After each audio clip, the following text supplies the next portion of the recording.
Senator مشتاق احمد صاحب جی، رضا صاحب نے بات کی ہے، اسی کے ساتھ ریلیٹڈ ایک بات ہے، اور میں سمجھتا ہوں کہ کل اگر فارن منسٹر آئیں تو اس کی بھی وضاحت کریں۔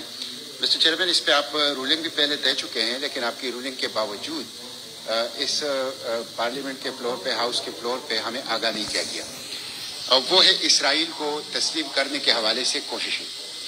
آج بھی اخبار کے اندر ایک پاکستان کے بہت ہی نامور جرنلسٹ حامد میر کا کالم اس حوالے سے آیا ہے، جو اس بات کا اظہار کر رہا ہے کہ حکومت پاکستان کے اوپر ایک مسلسل پریشر موجود ہے کہ اسرائیل کو تسلیم کیا جائے، اور یہاں مختلف شعبوں کے اندر ایک طاقتور لابی اس حوالے سے کام کر رہی ہے۔ مسٹر چیئرمین، ابھی ریسنٹلی پرویز مشرف نے اپنے انٹرویوز کے اندر یہ بات کی ہے،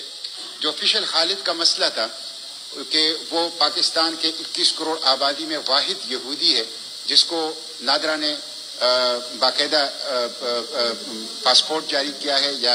اس پہ تو منسٹر صاحب نے جواب دے دیا تھا پاسپورٹ والے ایشو پہ کہ ہم نے کوئی جاری نہیں کیا۔ نہیں، مطلب پاسپورٹ کی نہیں، ان کو مطلب یہودی پاکستان کی آبادی میں آفیشلی اس کو تسلیم کر لیا گیا ہے۔ میں اس کی طرف آتا ہوں مسٹر چیئرمین۔ FIA کا پھر مسئلہ ہوا، پھر ہوائی جہاز کا یہاں آنے کا عمان سے، اس کا بھی موجود ہے، پھر خاتون MNA کی قومی اسمبلی کے اسپیکر فلور کے اوپر اس حوالے سے تقریر بھی ہیں۔ ابھی اطلاعات یہ آئی ہیں، اور اس کی وضاحت ہونی چاہیے کہ وہ جو فیصل خالد ہیں اس کو فارن آفس نے اجازت نامہ جاری کر دیا ہے، اس کو اجازت نامہ جاری کر دیا ہے۔ تو میں سمجھتا ہوں اس چیز کو، ابھی آپ نے دیکھا کہ کارگل کے جنگ کے وقت بھی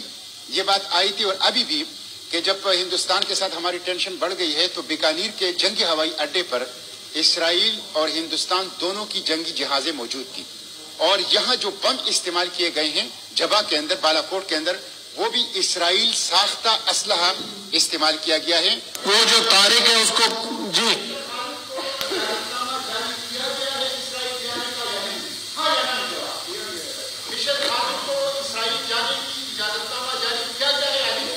ہاں یا نہیں؟ فورن سروس اس پہ اپنا جواب دے دے گی۔ فورن منسٹر صاحب آپ کو بس ٹھیک ہے جی، دے